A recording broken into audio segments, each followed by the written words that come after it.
et votre journée devient plus belle. Merci d'être à l'écoute de Radio Classique. Il est 7h.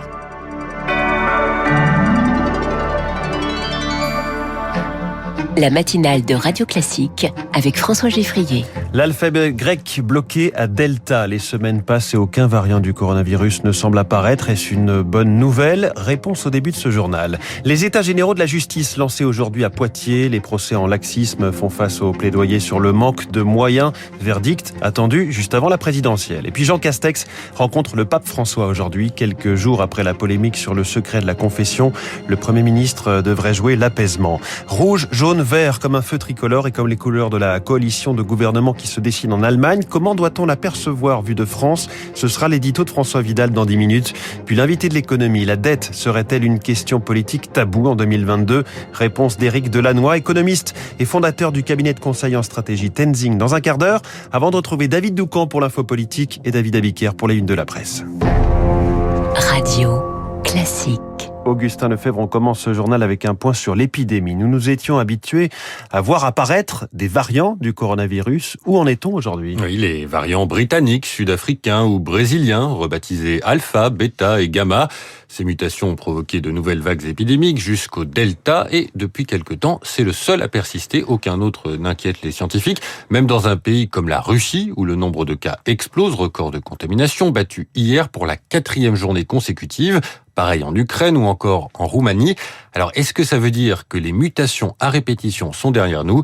Rémi Pfister, il faut rester prudent. Un variant domine dans le monde, c'est le variant Delta. En France, il représente 98% des cas.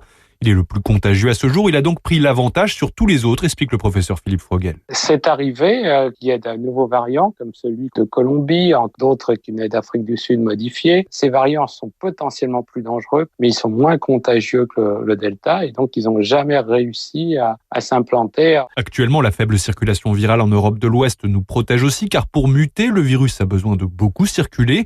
Mais un pays inquiète les scientifiques, le Royaume-Uni. 40 000 nouveaux cas sont détectés chaque jour, avec un taux de vaccination semblable à la France, du pain béni pour qu'un variant s'adapte au vaccin. Là, ça serait vraiment l'horreur absolue. Il pourrait donner une résistance à la vaccination, c'est-à-dire qui pourrait être très très contagieux, plus que le Delta, et qui pourrait être aussi très dangereux. Donc la situation n'est pas encore stabilisée. D'un point de vue évolutif, tout est possible. L'Europe de l'Est et l'Afrique inquiètent aussi. Le virus circule énormément et ce sont des pays qui séquencent très peu.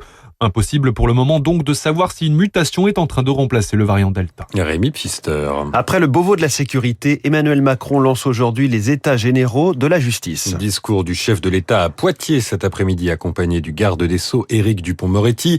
L'ouverture de 5 mois de concertation sur l'institution qui réunira tous les acteurs, juges, avocats, associations, élus, forces de l'ordre ou citoyens. Objectif, faire un état des lieux et formuler des propositions. Car d'un côté, on dénonce un supposé laxisme de la justice, de l'autre, on regrette le manque de moyens. Bref, il faut des réformes, estime Olivier Kahn, professeur de droit à l'université de Cergy. Les réformes qui doivent être faites sont des réformes importantes. Il faut plus de magistrats, réfléchir à la répartition entre ce qui doit aller au contentieux, c'est-à-dire devant les tribunaux, et ce qui devrait relever plutôt d'autres formes de traitement telles que la médiation et autres. Il faut réformer le code de procédure pénale qui, depuis 1958, est reconstruit sans aucune cohérence en multipliant les procédures spéciales, les procédures d'exception et autres, devient un instrument difficile à mettre en œuvre. Mais tout ça ne me paraît pas pouvoir être fait dans le délai de quelques semaines imparti. Propos recueillis par Éric Cuoche. Le gouvernement s'engage à appliquer au plus vite les propositions qui relèveront du réglementaire. Tout ce qui relèvera de la loi devra attendre le prochain quinquennat. Et cette commission qui pilote les débats est présidée par Jean-Marc Sauvé.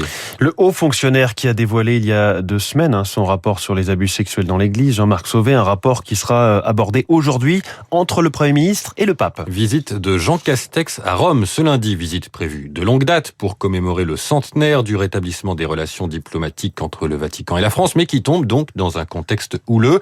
Pourtant, le Premier ministre ne devrait pas brusquer le Saint-Siège, notamment sur la délicate question du secret de la confession, car à quelques mois de la présidentielle, il y a un enjeu électoral, estime Hugues Portelli, professeur de droit émérite, président de l'Académie catholique de France et spécialiste du Vatican.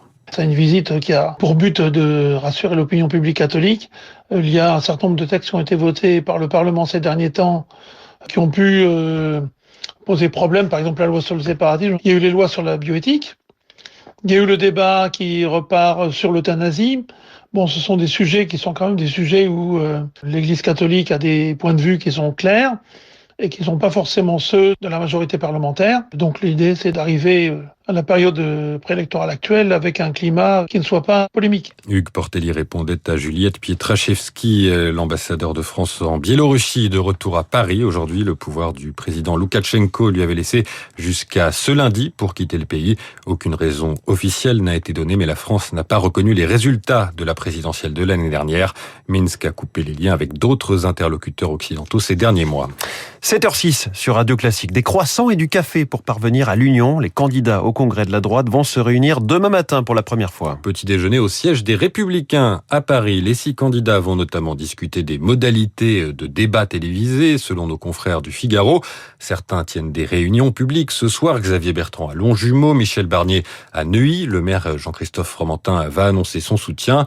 Bref, la campagne est lancée. Chacun espère conquérir un maximum de militants d'ici au 4 décembre. Et victoire fort, rien n'est encore joué. Le jeu est plus ouvert qu'escompté et le résultat du congrès repose sur un paradoxe, une énigme presque. Chez les Républicains, le personnel politique, les élus du parti sont majoritairement issus d'une ligne centre-droit, mais les militants, ceux qui votent, eux, penchent plus à droite. Pour les candidats, les prochaines semaines vont ressembler à un numéro d'équilibriste.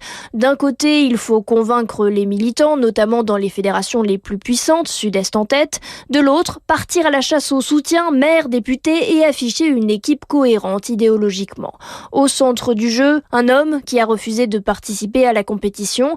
Laurent Wauquiez, président de la région Auvergne-Rhône-Alpes, détient peut-être les clés du congrès, selon le politologue Benjamin Morel. Laurent Wauquiez a un rôle essentiel, capital, d'abord parce que justement, lui est totalement au diapason aujourd'hui de cette base militante du parti, et également parce que c'est lui qui a nommé en réalité de nombreux cadres, là où ils sont aujourd'hui, dans les fédérations, les secrétaires départementaux, etc. Donc il y a un vrai rôle. Laurent Wauquiez se gardera bien d'adouber officiellement un candidat, mais en coulisses, ses messages d'amitié envers Michel Barnier peuvent faire pencher la balance. Victoire fort. Autre homme qui compte à droite, Nicolas Sarkozy. Le tribunal correctionnel de Paris se penche à partir d'aujourd'hui sur les sondages qu'il a commandés lorsqu'il était à l'Élysée. Les règles d'attribution de ce marché n'auraient pas été respectées.